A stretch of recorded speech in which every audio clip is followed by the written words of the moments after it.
klokken 12, og vi skal ind på Pladio de Palace. Andreas han er der allerede derinde. Vi skulle bare lige kigge ind. Vores forældre kommer næste uge. De skal også se på det.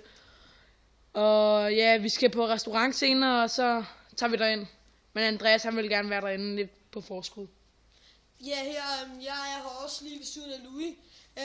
Vi kan godt se, at Palazzo er ret stort. Det er jo det kunst af en Palazzo. Og så, jeg glæder mig virkelig meget til at se det stykke af en eller anden Didano, en eller anden mærkelig en. Men det bliver spændende at komme derind, synes jeg. Det ser også rigtig flot ud. Senere skal vi jo på restauranten, der er lige ved siden af. Den er jo meget billig faktisk. Det er måske billigere end billigst. 13 kroner for frokost. Ja, frokost.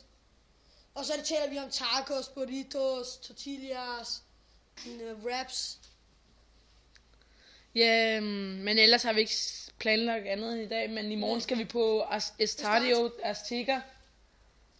Og ja, vi glæder os rigtig meget, at vi skal se en kamp.